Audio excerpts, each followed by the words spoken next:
Msomba, mapadre, watawa, wanafunzi na wote tuliokusanyika hapa, tumsifu Yesu Kristo. Leo tunapoadhimisha sikukuu ya Yosefu Mtakatifu, Yosefu mfanyakazi, tuna furaha ya pekee kuwa pamoja kuadhimisha baadhi ya shughuli za kanisa katika kanisa letu hili la chuo.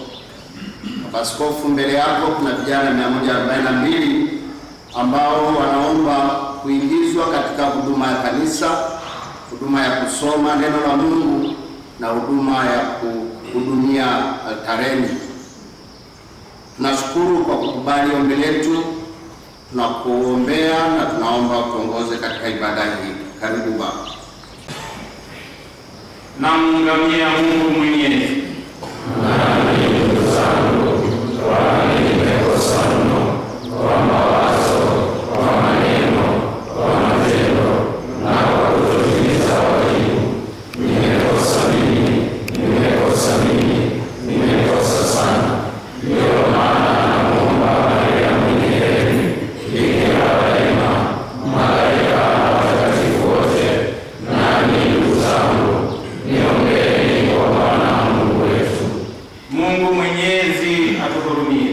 Atusamehe dhambi zetu, atufikishe kwenye uzima wa milele.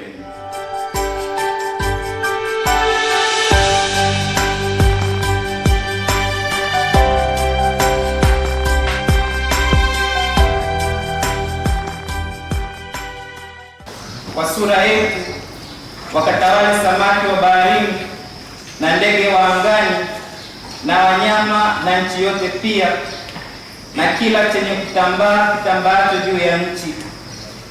Mungu akaumba mtu kwa mfano wake, kwa mfano wa Mungu alimuumba, mwanamume na mwanamke aliwaumba. Mungu akawabarikia.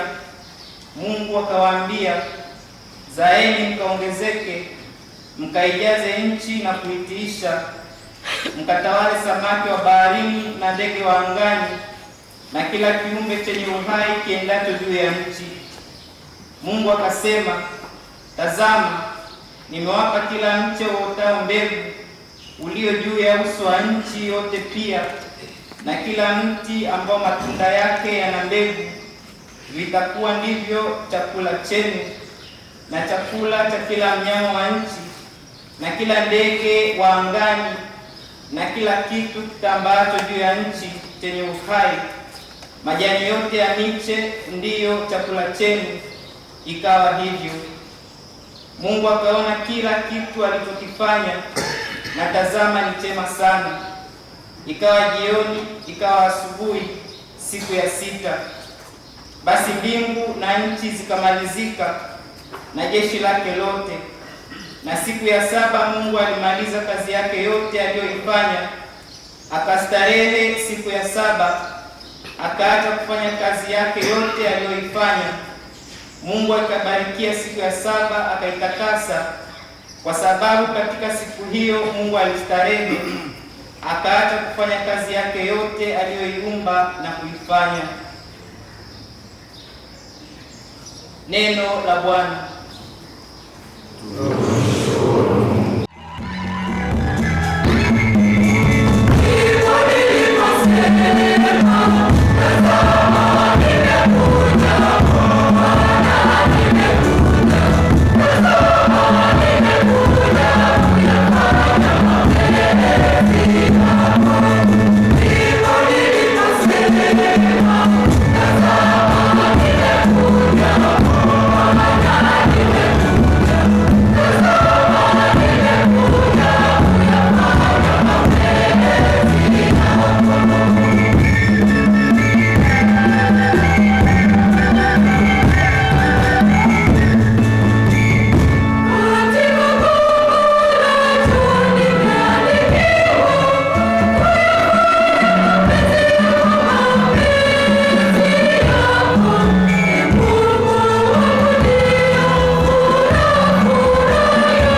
Yesu alipofika katika nchi yake, akawafundisha makutano katika sinagogi lao. Hata wakashangaa wakasema, huyu amepata wapi hekima hii na miujiza hii? Huyu si mwana wa seremala? Mamaye si yeye aitwaye Mariamu? Na nduguze si Yakobo na Yusufu na Simoni na Yuda? Na maumbu yake wote hawapo hapa petu? Basi huyu amepata wapi haya yote? Wakachukizwa naye. Yesu akawaambia, nabii hakosi kupata heshima isipokuwa katika nchi yake na nyumbani mwake mwenyewe. Wala hakufanya miujiza mingi huko kwa sababu ya kutokuamini kwao. Neno la Bwana.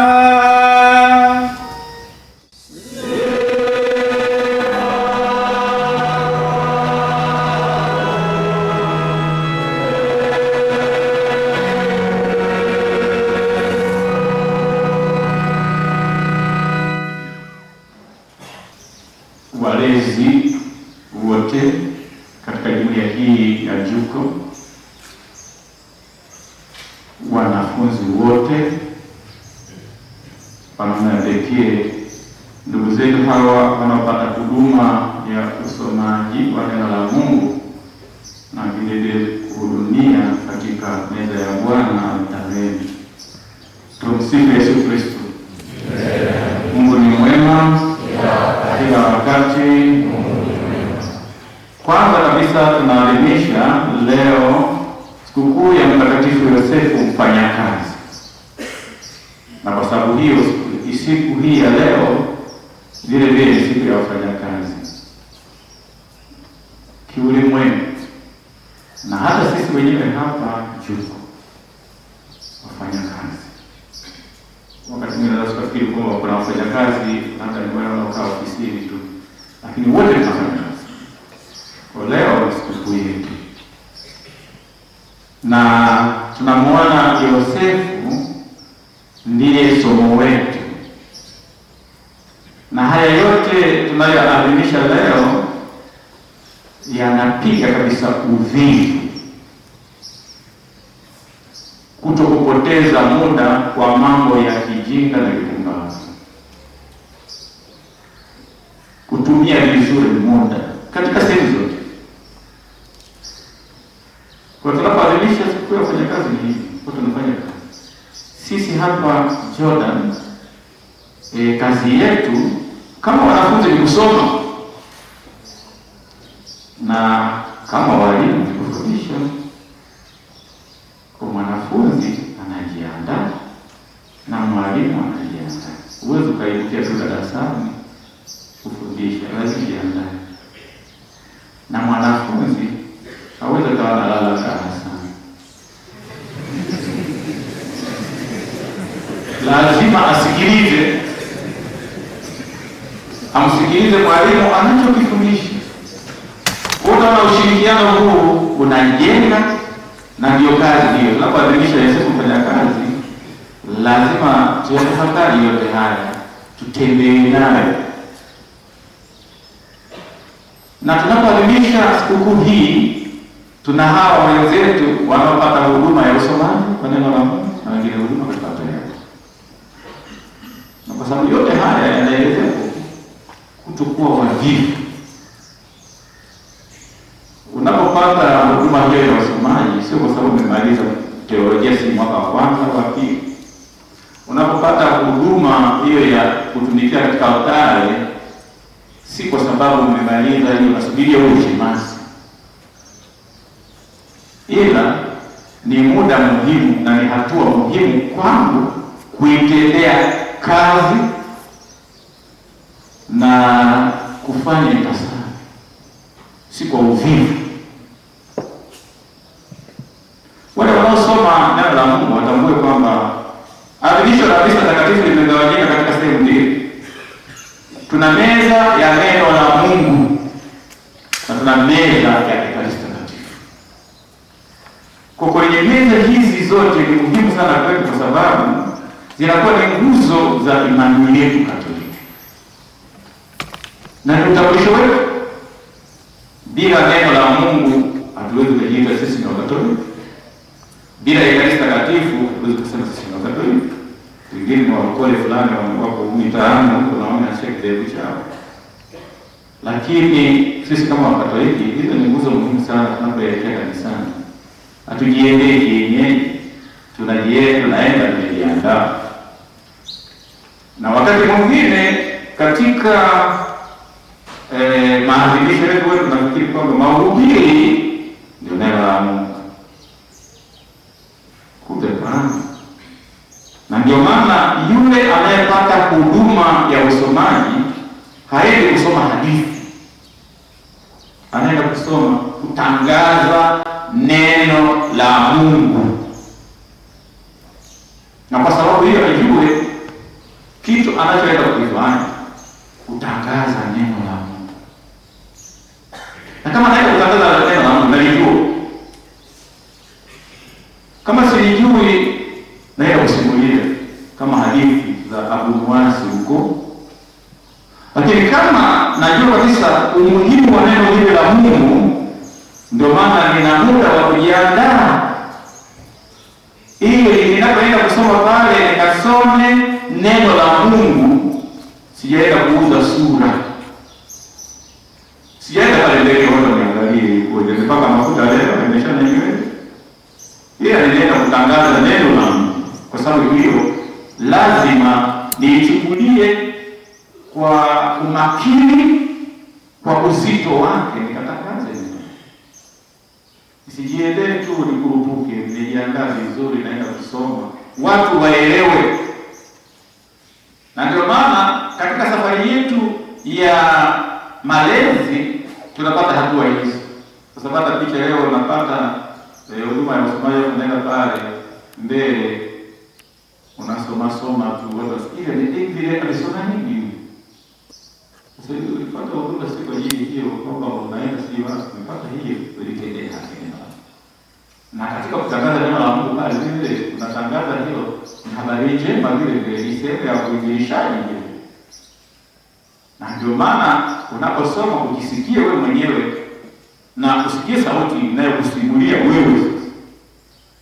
Wakati unasoma neno la Mungu pale unataka kwamba kuna mtu kama anajisimulia fulani ninaposoma. Ujisikie hivi. Na unapoenda kwa uchaji na kwa heshima yote kulitangaza hili neno. Ndio maana lazima nijiandae. Ndio maana nasema kwamba tunapomwadhimisha Mtakatifu Yosefu anatuhusu vile vile, sio wavivu wa kujiandaa kwa ajili ya kwenda kusoma neno la Mungu. Na vile vile kama wanapata hiyo huduma ya usomaji ya kuhudumia altareni, hawaendi pale kufungua kitabu. Wajue kwamba ni aina mahali gani. Ni pale ambapo kuhani anamleta Yesu kati yetu. Yesu anakuja katika jumuiya hii. Yesu anakuja katika ulimwengu huu. Kwa sababu hiyo mahali pale inapopaendele patakatifu. Ukisoma kitabu cha Kutoka sura ya 3 aya ya kwanza mpaka ya 9 hivi, wakati Musa anaitwa, yale wana kichaka kinaungua lakini hakiteketei. Akasogea akamwambia fungua viatu vyako mahali patakatifu. Usije na viatu yako machafu. Uliokanyaga huko vioni wapi na wapi. Vua. Maana yake unapoenda pale kwa uchaji, utambue kwamba anatembea pale. Na kwa sababu hiyo napo nimejiandaa, kila kitu nimejiandaa. Naenda kutumikia altari ya Bwana. Nimejiandaa. Napoenda kutumikia altari ya Bwana, najua kwamba altari inamwonyesha Yesu mwenyewe. Yesu huyu ambaye ni kuhani, Yesu huyu ambaye ni sadaka, ambaye anajitoa mwenyewe. Kwa hiyo naenda kutumikia pale. Kwa hiyo usiende tu.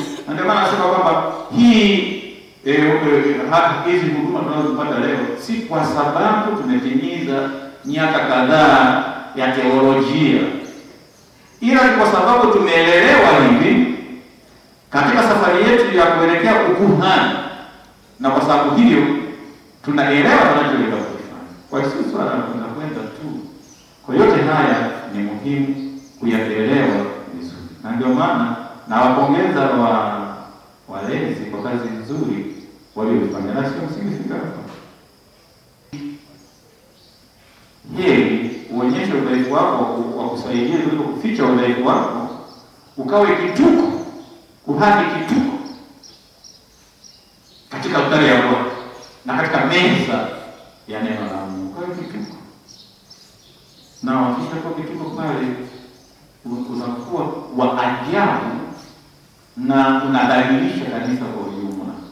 Hata mlezi wako aliyekulea unamdhalilisha. Na ndio maana wanalea, wanaangalia. Bahati nzuri sisi walezi tunaangalia nje tu, lakini mwisho wakati wewe unayelelewa ndio mlezi mkuu, lazima uendane na yale unayosaidiwa. Ndio maana sema kwa msikivu wa kusikiliza yale unayoelezwa, ili baadaye uweze kuwa kuhani wa kutegemewa na kanisa, sio kudhalilisha kanisa. Tuko katika ulimwengu wa sayansi na teknolojia, ulimwengu wa utandawazi, na kuhani tunajua kwamba anakuwa na ofisi hizo za Yesu: kufundisha, kutakatifuza, kuongoza. Na katika kufundisha huko unakuwa mfano, sio swala la maneno yako mazuri uliyosoma rhetoric, ufasaha wa maneno, unaongea vizuri, unakuta hiyo yanafaa ukafanya kwenye siasa huko, lakini sio kule kabisa. Ukatakatifuza, na unapoenda kutakatifuza uwe wa kwanza utakatifuzwa. Unapoongoza usiende kutawala, uende kuongoza, uwe mbele wa kufuata, kama tulivyosikia katika Injili tuliyosoma Jumapili, Injili ya Yohane sura ya 10 yeye ni mlango analinda. Yesu anatuambia mchungaji mwema, mimi ni mlango. Mchungaji mwema ni mlango, maana yake analinda. Na kwa sababu hiyo si kwamba mimi nataka niwe padri. Padri ni nani? Muhimu sana. Sasa Yesu mwingine, huyo Yesu ambaye mwingine ambaye amjui Yesu anayemfuata, sasa kwa ni ajabu na anatia aibu mbele ya watu. Kusawa fanya hivi. Ndio maana katika safari yenu mnayoanza ni safari ya maandalizi, muweze kuwa makuhani wazuri. Na katika hilo ndio maana malezi haya mnayopata ni muhimu sana. Na kama tunakuwa wanafiki, mwisho wa wakati tutakuwa mapadri wa ajabu. Kama wewe umeficha unafiki ni tabia yako ni mbaya, ukafikia kupanda na tabia yako mbaya mbaya, kama ulikuwa mpumbavu utakuwa mpumbavu. Tena unapopata upande kwa padri mpumbavu, padri mjinga, padri kituko. Ndio maana lazima tujiandae kutoka huko, ili tuweze kuwa manabii wazuri ambao wana ujumbe mahususi kwa ajili ya mwanadamu wa leo. Na ndio maana siku nikafanya utume wangu traditional, nikaanza kufokea tu watu. Hapana, lazima nisome alama za nyakati, na ninaposoma alama za nyakati nizitafsiri hizo alama za nyakati katika mwanga wa Injili, na nijue kwamba Injili ya Kristo inatangazwa hapa, na wananielewa nilivyo mimi, kwa sababu maisha yangu ni Injili. Kwa sababu kama sina moral integrity, siwezi nikawa na moral authority. Nitasema nini? Nikasema tulikuwa wote kule. Hii jamaa alikuwa anaongea pale, tulikuwa nalo sasa, tumekesha huko. Tena tulibeba lielewa, kalipeleka kule nyumbani. Sasa leo hili ninakwambia nini? Mwana unaungama sasa, leo ungame Tufanye nini? Wanakuona wewe maajabu. Kwa hiyo ndio maana tutumie muda wetu vizuri, tusio wavivu. Tusome vizuri teolojia yetu, tusome vizuri filosofi yetu, itusaidie kujinsert kwenye mazingira tunayoenda, sio kwenda kufundisha one God triune. Hakuna atakayekuelewa. Kwa sababu unapoenda pale watu wanajua atatatua matatizo yetu. Sasa unajua mtu mmoja one God triune, kuna generation and inspiration. Nataka kuelewa hiyo. Tatua matatizo ya watu. Kwa ndio maana tunasoma vizuri teolojia yetu na filosofia yetu, tusaidia sisi kujinsert katika mazingira na kutumia vizuri, kuhubiri neno la Mungu, kufundisha watu, kuwaongoza na kuwahudumia. Na hii tutasaidia. Kwa hiyo ndio maana muda huu nasema is a precious moment. Lazima tutumie vizuri. Na kuwa lector, nitumie sana kakipindi kango pako nilikopata kuhudumia neno la Mungu. Some nimepata hiyo huduma, niitendee haki. Sio unakuwa kama mtu wa kijiweni. Unaingia pale kwenye mimbari pale kusoma neno la Mungu, unakuwa kama kijana aliyetoka kijiweni, kuna tofauti na wewe. No. Nitumie vizuri. Ninapoenda mimi nahudumia katika meza ya Bwana, kwenye altari ya Bwana, niitumie vizuri wakati huo. Sasa mimi nataka kuwa pale. Huwezi kuwa pale bila kuwa lector, bila kuwa hapa.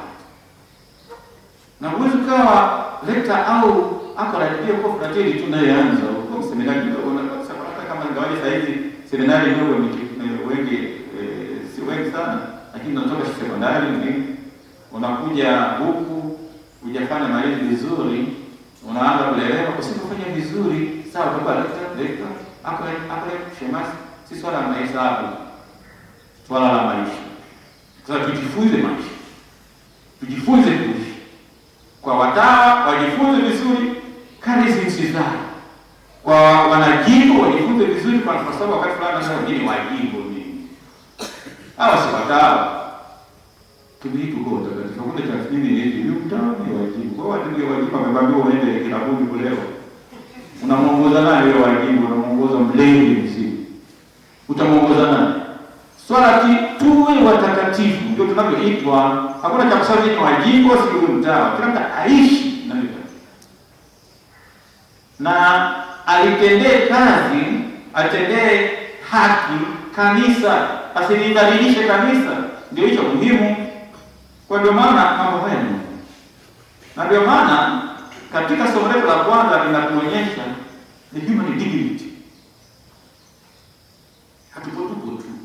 Ni sura na mfano wa Mungu. Sasa sura na mfano wa Mungu, wewe sio fotokopi ya mwenzako. Sio kufuata mkumbo. Sio kuishi tu. Wewe uko humu lakini mbegu yako iko nje.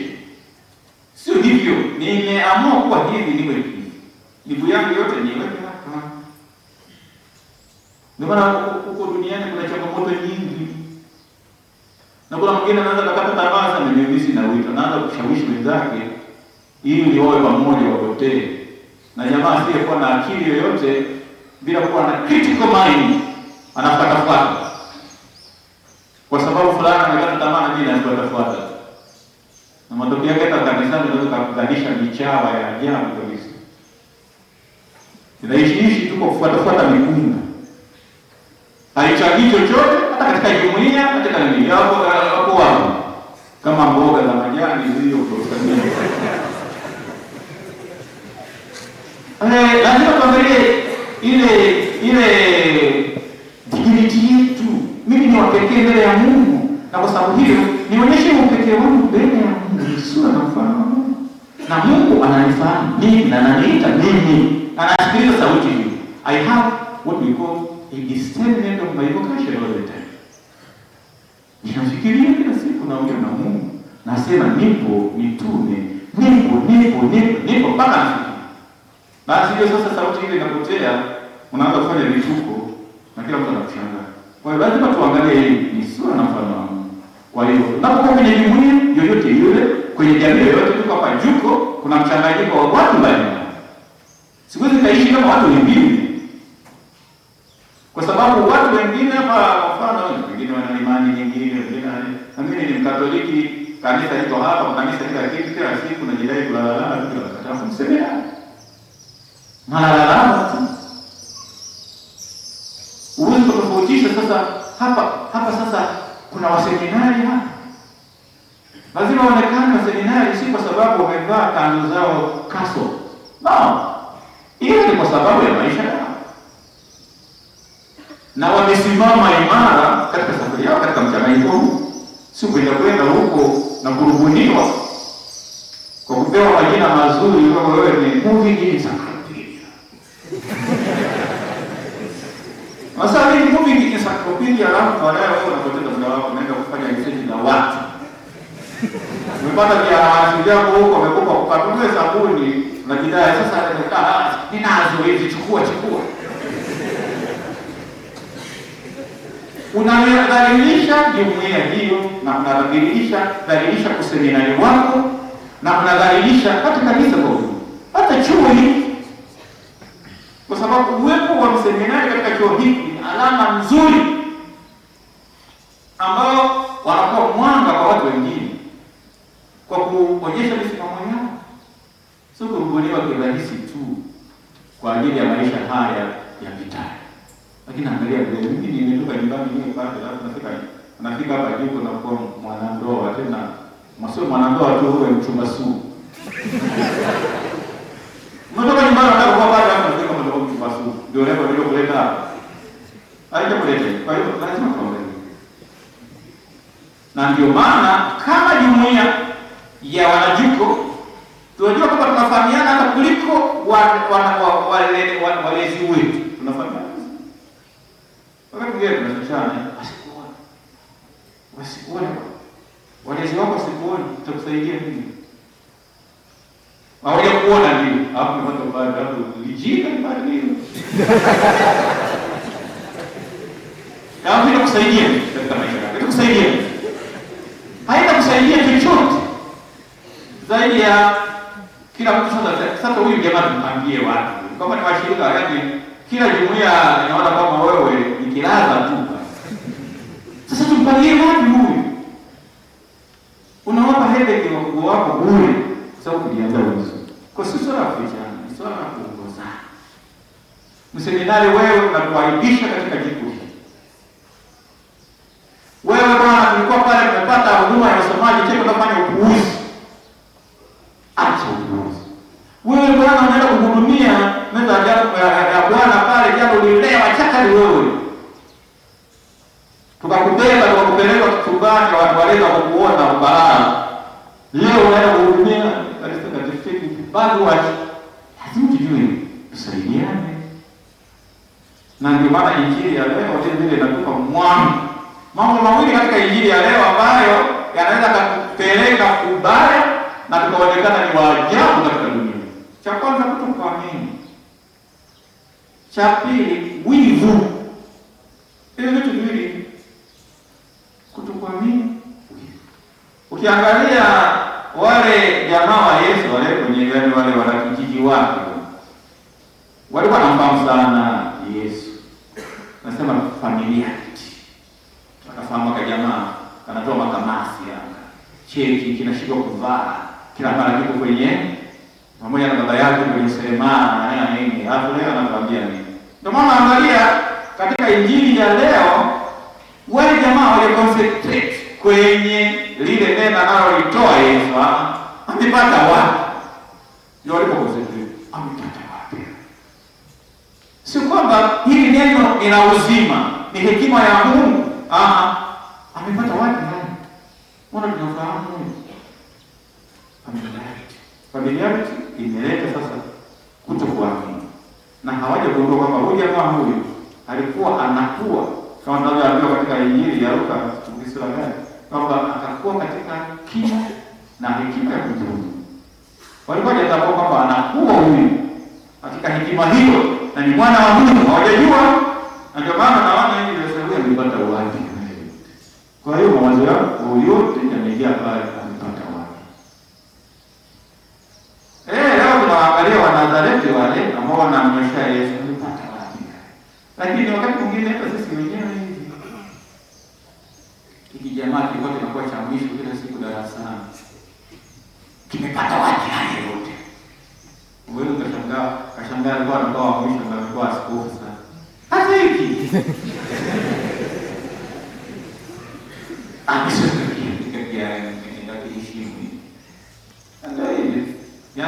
hii ni ubinadamu. Sasa ukiangalia haya sema kwamba familiarity hiyo ambayo imeleta kutokuamini huku kumeleta mashaka, na mashaka haya yamefunga kabisa milango ya mioyo yao. Hawataki kufungua na kuona ukweli mbele yao. Hawataki tena ukweli, umeshafungwa, hawaoni na hawako tayari kuelewa chochote. Kwa wakakasirika tu. Hili tatizo. Sasa tukaona hivi sasa, sawa wamesema hivyo, wengine kwa sababu wanafahamu hili, lakini nyuma ya pazia kuna wivu. Wivu umejaa, walimuona na wamesikia habari sana. Ameongea kwa hekima. Divine wisdom. Ameongea kwa hekima. Lakini vile vile huyu amefanya miujiza. Na watu wamemshangilia na kumpigia makofi. Watu wana wivu. Kwa hiyo ndio kwa watu wivu. Wanaongea hapa lakini wao wanasema huyu naye anafanya yote haya. Lakini ndani yako na wivu. Na haya yanatutafuna sisi sote wakati mwingine. Hata nyinyi mnaweza kuwa wajuku, kama mnataka kwa kwanza lazima mseme, sikufanya nini jamani, mwenye kiume kesho ili kishindwe mtihani. Angalia huyu anayopenda ameinuliwa bila nini? Mkaanza kushangaa, unamchukia mwenzako kwa sababu tu ya maendeleo yake. Moses Zaveri Manuke Tiken, Christian Anatoly John Tikitie.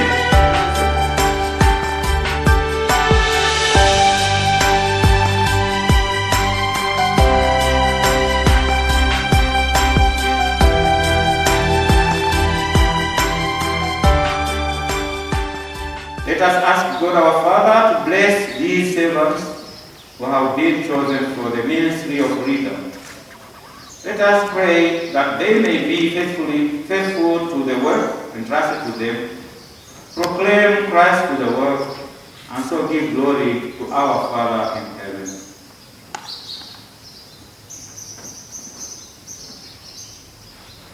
Lord God, source of all goodness and light, you sent your only Son, the word of life, to reveal to mankind the mystery of your love. Bless our brothers who have been chosen for the ministry of freedom. Grant that as they meditate constantly on your word, they may grow in its wisdom and faithfully proclaim it to your people. Through Christ our Lord. Amen. Be faithful in handing on the word of God, so that it may grow strong in the hearts of his people. Amen. Take this book of Holy Scripture and be faithful in handing on the word of God, so that it may grow strong in the hearts of his people. Amen.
taifa walilokabidhiwa kuliongoza.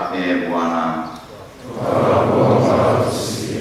kwa ajili ya viongozi wa serikali na watumishi wanaoshughulikia ustawi wa jamii, ili waweze kusimamia misingi ya haki, amani na kujali maslahi ya watu wote. Bwana, kwa ajili ya wote waliopokea huduma ya usomaji, ili waweze daima kutafakari na kulitangaza kiaminifu neno la Mungu kwa watu wote, ili neno hilo liweze kukua na kustawi mioyoni mwa watu. Bwana, kwa ajili ya wote waliopokea huduma ya uokoaji, ili wawe waaminifu katika huduma yao altareni na huduma ya upendo kwa sakramenti ya Ekaristi. Bwana, kwa ajili yetu sote, ili tustawishwe daima na neno la Mungu na kutiwa nguvu na sakramenti ya Ekaristi takatifu. Bwana, kwa wale wote wenye shida mbalimbali, wagonjwa, wafungwa, wenye njaa, waliokata tamaa na kukosa amani, Mungu Mwenyezi awape faraja na kuwapatia tumaini jipya kwa neno lake. Bwana, kwa ajili ya marehemu wote, Mwenyezi Mungu awasamehe makosa yao na wapokelewe katika makao ya milele mbinguni. Bwana,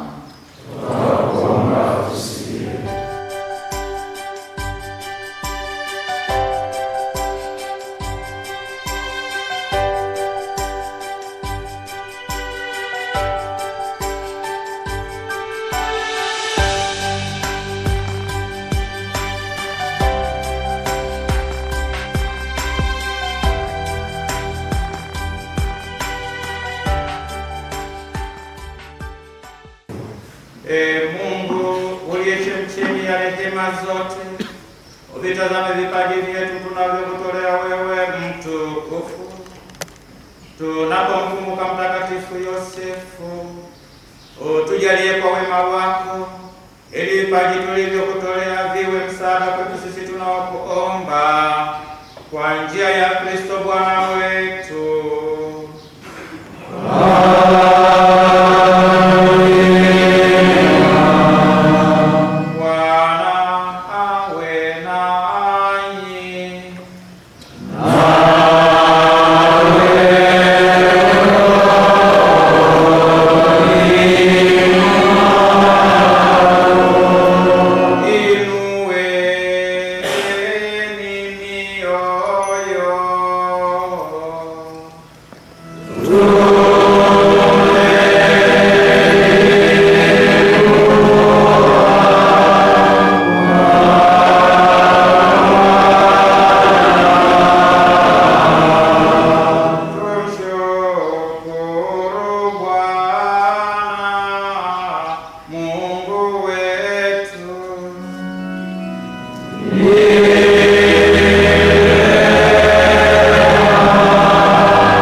Shamu, Baba Stefano Msomba, OSA, askofu wa Jimbo Katoliki la Bagamoyo.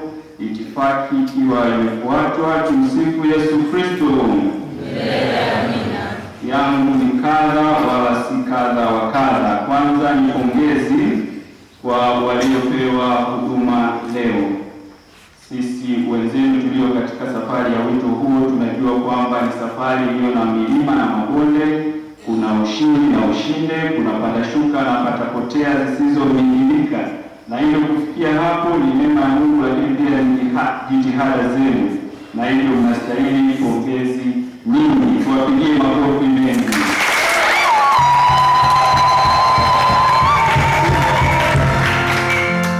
Tuzidi kuombea liwe liwalo, lije lijalo, neema ya Mungu isiwatimikie, wafikie kile ambacho Mungu amewaita.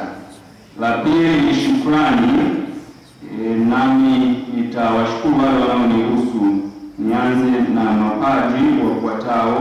Padri Sayoni SDS ametusaidia sana katika maandalizi ya liturujia, lakini pia uongozi wa walezi Jordan ukiongozwa na Padre Mbando OFM kama mwenyekiti wa walezi na msaidizi wake Padre Thomas MSFS wametusaidia sana katika maandalizi ya tukio hili. Lakini pia niwashukuru makundi mbalimbali. Kwaya ya hapa ndipo mmeimba vizuri, mmezijua nyimbo tangu utandoni hadi ukokoni. Asanteni kwa kutusaidia.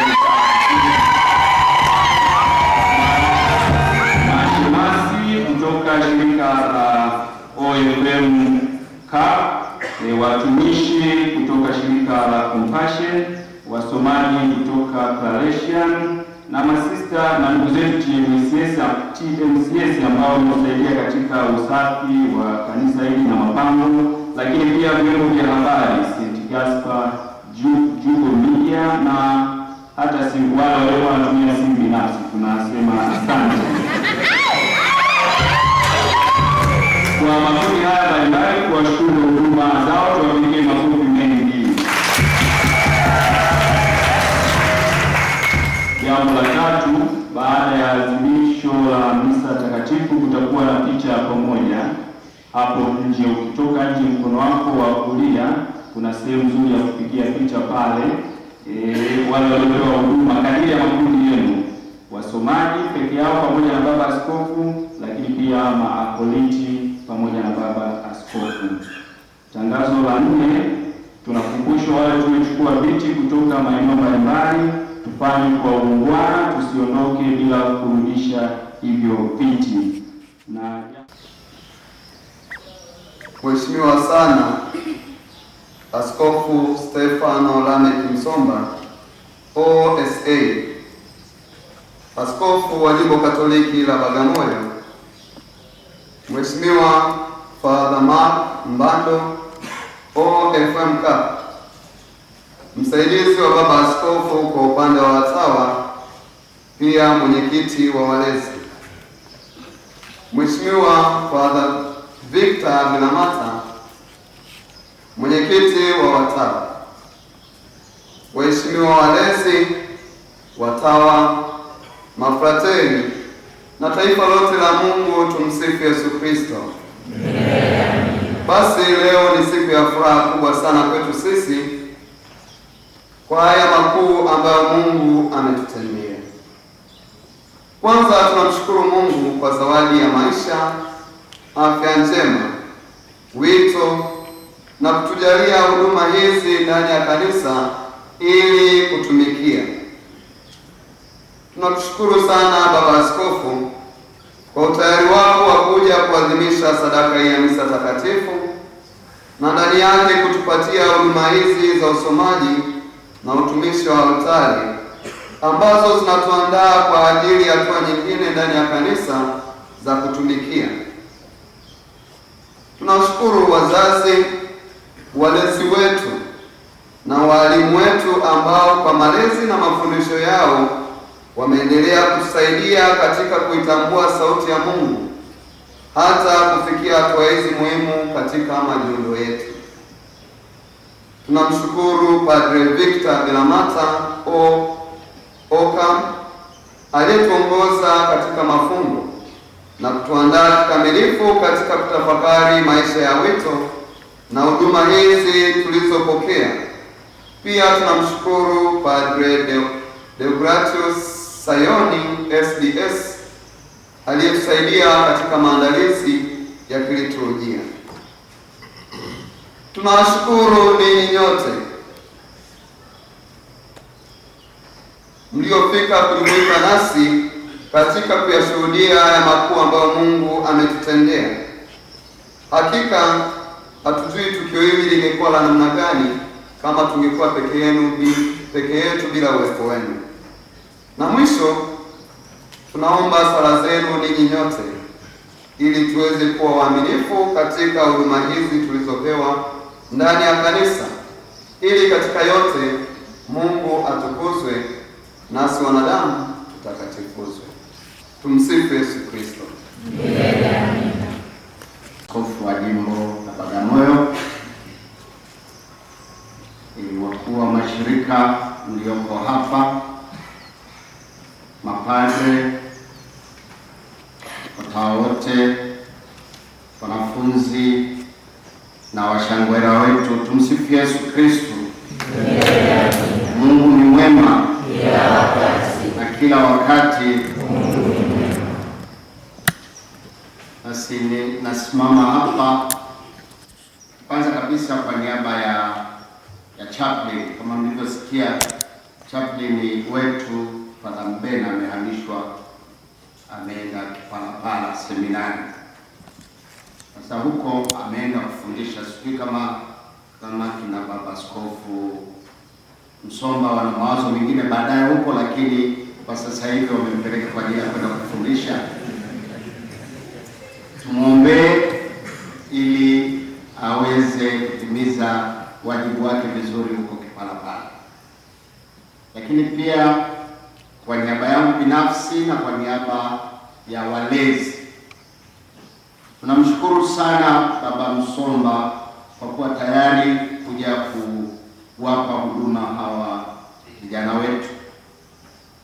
Leo sikukuu ya Mtakatifu Yosefu Mfanyakazi, wanapewa kazi, na tumesikia kwenye mahubiri yake vizuri sana alivyowaasa na alivyowapa majukumu, sio kwenda kuuza sura mbele ya altare, bali kwenda kutoa huduma. Na wanapotoa hiyo huduma, basi wajue ni huduma gani wanaitoa, kwanza iwaguse wao wenyewe na waweze kujua kwamba kweli kile wanachokitoa ndicho wanachokiamini na ndicho wanachokiishi. Watawa jimbo la Morogoro na mwenyekiti wa watawa na mapadri wote tulioko hapa, walezi, watawa wote, ndugu zangu mliopata huduma za leo, tumsifu Yesu Kristo. Mungu ni mwema kila wakati. Jambo la kwanza, namshukuru sana Mhashamu Askofu Brother Msinde kuniruhusu nije katika jimbo lake hapa kwa ajili ya kusali nani na kufanya huduma hizi. Imenifanya nifanye hija ndogo, nikajikumbusha mazingira niliyopitia kwa namna pekee katika kanisa hili ambalo nilikuwa nasoma hapa. Niliona likijengwa, likaisha, tukasali humu, tukaondoka. Kwa hiyo nimefurahi sana kuwa na ninyi hapa Mchuko na kuona tena jumuiya pia ya Mchuko. Kwa hiyo nikija yao kidogo hii. Asante sana. Awe nanyi.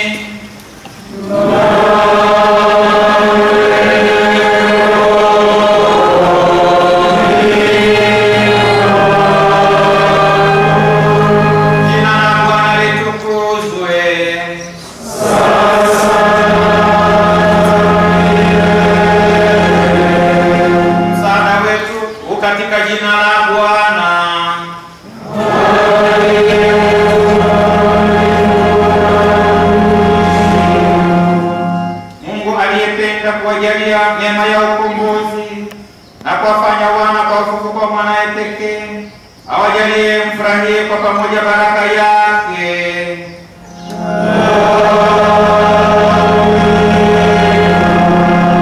Aliyewajalia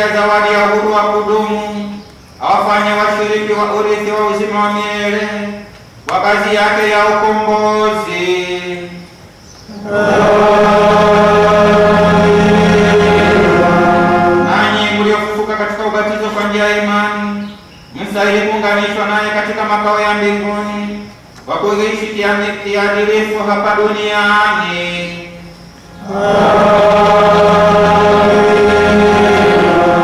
Na baraka yake Mungu Mwenyezi, ya Baba na Mwana na Roho Mtakatifu iwashukie na kukaa nanyi daima.